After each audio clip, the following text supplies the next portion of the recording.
Abdulaziz, nimaga siz unaqa hayotga nedavonli qarab bir negativ bo'laverasiz? Nimaga unaqa rozi bo'lmay yashayverasiz? Nima yoqmayapti sizga? Yaqinda ustalarni ko'rdim. Oyiga Toshkentda 4 ming 5 ming dollar pul topayotgan ekan. O'zingiz bilasiz, yaqinda Yevropadan keldim. Yevropada eng uzog'i 3 ming dollargacha men pul topdim. Endi bu Toshkentda unaqa pul topgandan keyin salgina menga g'alati bo'lyapti-da hozir. Ya endi bitta narsani to'g'ri tushuning. Avvalambor rizq Allohdan. Odam misol uchun nima kasb qilishiga qaramasdan, misol uchun shu belgilangan peshonasiga yozilgan pulini, qadarni, ya'ni topadi. Ustachilik qilsa ham, boshqa sohada ham. Prosta u ustalar instrument qilyapti, yaxshi instrumentlar olyapti.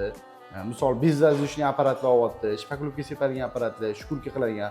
Bu tabiiyki jarayonni tezlashishiga sabab bo'ladi. Misol uchun mana sizga savol. Ketishingizdan oldin bir hafta sepdingiz, bitta obyektni sepishni o'rgandingiz, bir hafta sepdingiz. Nech pul topdingiz o'shanda? O'shanda 900 dollar pul topganman bir haftada. Ha, ana ko'ryapsizmi? Bitta sepishni o'zida, bitta obyektni 900 dollar pul ishlab ketdingiz bir haftada. Ha, shunaqa. Endi tasavvur qiling. Ular yana 5-6 tadan shogird qilyapti. Misol uchun ikkita obyekt oladi. 3 ta shogirdni narigi obyektga, 3 ta shogirdni bu obyektga tashlaydi-da, keyin ishchi jarayonida o'zi u yoqqa, bu yoqqa xullas kontrol qilib yuraveradi. Sepishga kelganda o'zi sepadi. Misol uchun bitta obyektni 2 oy, 3 oyda bitirishadi. Misol 2 oyda bitirdiganda ham sepishini o'zi kamida 2000 dollar pul chiqadi. Bitta obyektda, katta obyektda. Bu degani oyiga 2000 dan topyapti degani, o'sha sepishi o'zida. Endi tasavvur qiling, bu yerda podgotovkani puli ham bor, to'g'rimi? Ha. Bolalar kunli ishlaydi. U ham misol uchun ustasiga shunaqa ishlab bergan, vaqt kelganda, u ham ustasining tarbiyasini olib, bolalarni ko'paytiryapti-da, shu podgotovkadan ham foyda qilyapti-da.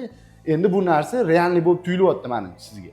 Prosta odamlar harakat qilish kerak. Professional darajada ishlashga harakat qilish kerak. Apparatni olish kerak. To'g'ri, ozgina pul tiqadigan joyi bo'ladi, lekin misol siz 2 minglik apparat olsangiz, kamida sizga 10 ming, 15 ming pul olib kelib beradi u narsa. Shuni odamlar tushunmayapti-da, shuning uchun ozgina noto'g'ri tushunishyapti. Lekin bu ishni qilsa bo'ladi, bunaqa pulni ham qilsa bo'ladi.